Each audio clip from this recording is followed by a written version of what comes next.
Comentaba desde temprano que el Instituto Nacional Electoral está pidiendo una prórroga al proceso electoral para los juzgadores, el que se va a llevar a cabo el próximo 1 de junio, y esto porque pues alega el instituto que el tiempo se ha venido encima y no se va a poder hacer todo lo que corresponde para llevar a cabo bien esta elección. Y escribe hoy sobre el tema en su artículo Javier Martín Reyes, investigador del Instituto de Investigaciones Jurídicas de la UNAM y abogado constitucionalista.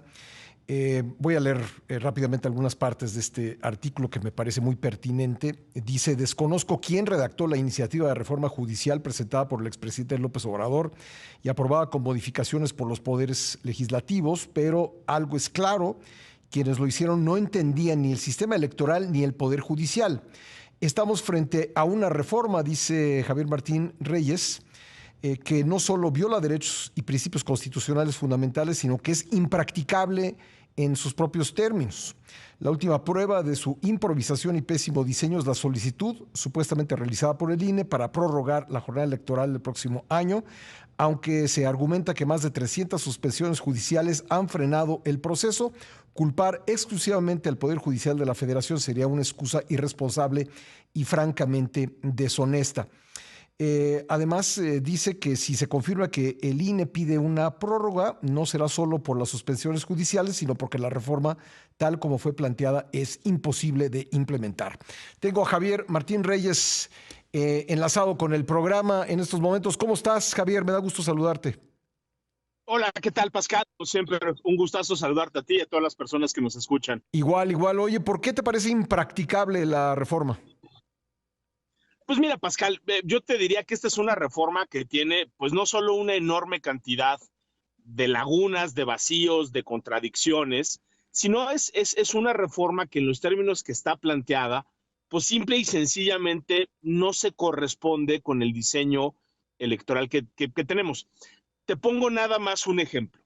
Desde la iniciativa del presidente López Obrador, se estableció que habría un plazo de 180 días, es decir, prácticamente 6 meses, para que los estados pudieran decidir y pudieran homologar la manera en que se elige a las juezas y a los jueces locales en cada entidad federativa, ¿no?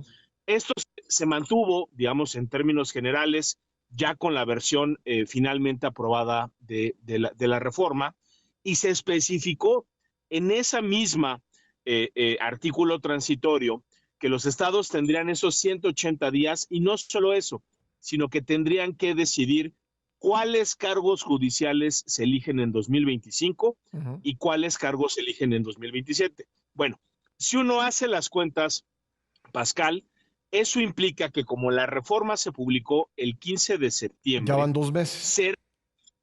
Exactamente, hace 2 meses, será hasta marzo de 2025 cuando todavía los estados podrían decir que algunos cargos se eligen en 2025. Bueno, el pequeño gran detalle es que si los estados se toman el plazo que les da la Constitución, pues sí, ¿cómo va a haber elección? Eso dejaría, exacto, sí, habría un margen de apenas 2 meses, sí, 2 meses y medio, para organizar todo el proceso electoral, para definir las leyes secundarias a nivel local, para que los organismos electorales locales desplieguen todas sus funciones, para que se coordinen con el Instituto Nacional Electoral. Bueno, eso es simple y sencillamente absurdo, Pascal. En México, digamos, para bien y para mal, los procesos electorales duran muchísimo tiempo. Por eso el proceso electoral suele iniciar incluso el año anterior a que tengamos jornada electoral.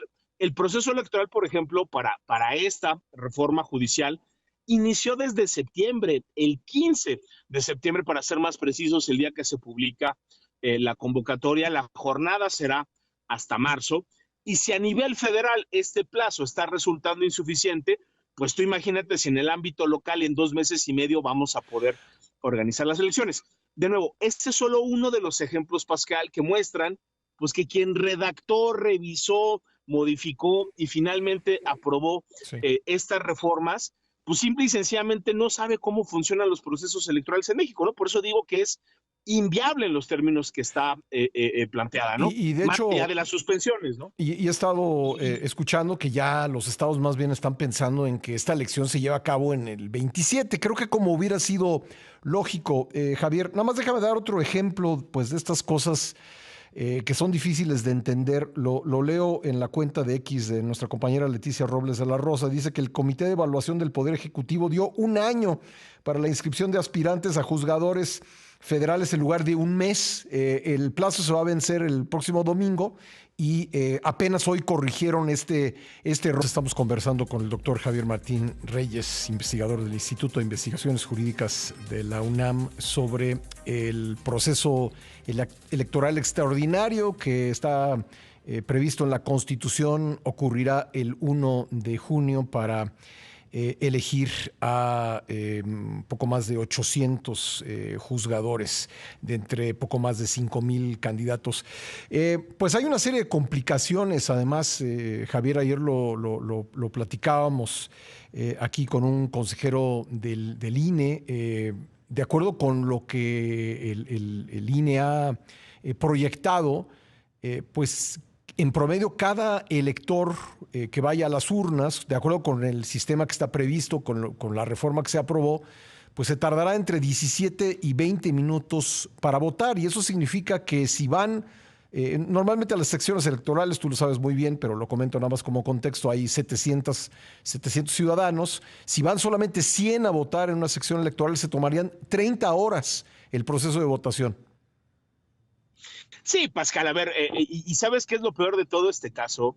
Que se dijo desde el inicio que el tema de el número de cargos a elegir, considerando, y regreso al argumento, cómo se organiza territorialmente y jurisdiccionalmente el Poder Judicial, hacía que el número de candidaturas fuera prácticamente inviable, ¿no? Eso se dijo, Pascal, desde que se publica la iniciativa. Ahí están los estudios, ahí están los artículos que lo dijeron, y todos sabemos perfectamente cuál fue la solución que adoptó el Poder Legislativo. En una mañanera al expresidente López Obrador se le ocurre decir, pues si hay muchas candidaturas, no pasa nada, ¿no? Hacemos una insaculación, hacemos una tómbola, y así reducimos el número de personas aspirantes. De nueva cuenta, como nadie se dio a la tarea de hacer los cálculos que hoy sí ya tiene que hacer, pues no hay de otra la autoridad electoral y otras personas, pues nos damos cuenta que de nuevo, ¿no? Si realmente se espera una participación medianamente decorosa, pues no va a dar tiempo. El tema de la boleta se puede volver inmanejable. Y no solo es la boleta, Pascal, sino todo lo que implica, o sea, es decir, en términos de logística, en términos de bodegas, en términos de traslado, en términos del personal, del número de casillas que necesitara, ¿no? Y de nuevo, lo más paradójico del caso es que esta legislación, que ahora sí Morena y aliados no pueden decir que le modificaron porque la oposición les exigió, no. Esta es una reforma que aprobaron ellos en sus términos, ¿no? Aprueban esta reforma, el INE les dice que pues esto va a tener un costo significativo porque es una reforma complejísima, más complicada incluso yo te diría que una elección presidencial, y luego desde el oficialismo escuchamos voces que dicen, no, pues es que no alcanza y organícenlo con menos. Pues caray, a lo imposible nadie está obligado, y sí creo que de plano lo que hoy estamos viendo es pues un INE que está haciendo esfuerzos enormes para tratar de sacar esta elección, pero de nueva cuenta, el diseño está tan mal que en sus términos, pues no es viable, y mucho menos si quisiéramos ver algún tipo de participación significativa, y no una elección donde participe, Pascal, el 5, el 10 o el 15%, que sería un verdadero fracaso, ¿no? Y luego la geografía electoral es todo un reto porque el país, a diferencia, digamos, de la distritación electoral, en términos judiciales está dividido en circuitos, y los circuitos no siempre corresponden al Estado, a la entidad federativa, y en cada circuito hay un número distinto de jueces. Acá en el primer circuito en la Ciudad de México hay un número enorme de jueces porque hay muchos juzgados especializados. Entonces, esos son temas que pues, no se tomaron en cuenta a la hora de realizar la reforma y sobre todo de dar únicamente un plazo de unos cuantos meses para organizar la elección. Sí, y te digo, y de nuevo, ¿no? Por eso lo digo en el artículo. Es que quien diseñó esto, de verdad, y lo digo con respeto, no sabe cómo funciona el Poder Judicial. Mira, tú ya lo señalabas, a diferencia de las elecciones, donde uno si vive en una alcaldía, pues tiene un diputado local de mayoría relativa, un diputado federal de mayoría relativa, senadores, ¿no? Un jefe de gobierno y demás. Es decir, el número de cargos, déjame ponerlo así, que gobiernan o representan ciertos ámbitos geográficos es relativamente limitado. Bueno, eso no pasa en el Poder Judicial. La cantidad de órganos que tienen jurisdicción sobre la Ciudad de México es muchísimo más Sí. grande. Estamos hablando, ¿no? De 200 cargos, 25 órganos que tienen jurisdicción en la Ciudad de México. Y cuando uno hace la cuenta, pues llega a la conclusión de que podría haber algo así como 1,400 candidatos nada más en la Sí. Ciudad de México. ¿Cómo diantres le vamos a hacer para que la ciudadanía sepa de entrada quiénes son, cuál es su trayectoria, qué han hecho, qué proponen, con un sistema Pascal que es ridículo, que pretende que con tiempos oficiales en radio y televisión y con spots estas personas puedan hacer campaña? Perdón, no van a alcanzar los minutos que están destinados en radio y televisión. Y Pues luego no. meten otros candados de nueva cuenta, ¿no?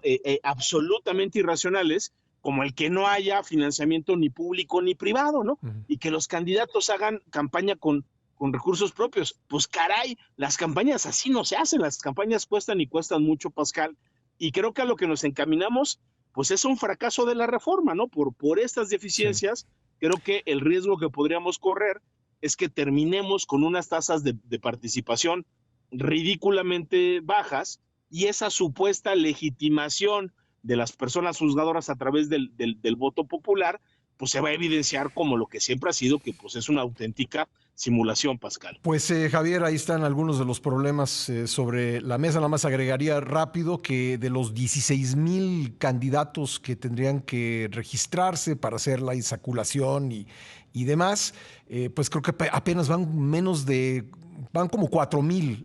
Estamos a la cuarta parte y quedan 4 días. En fin, Javier, muchas gracias por haber estado con nosotros. Te mando un abrazo.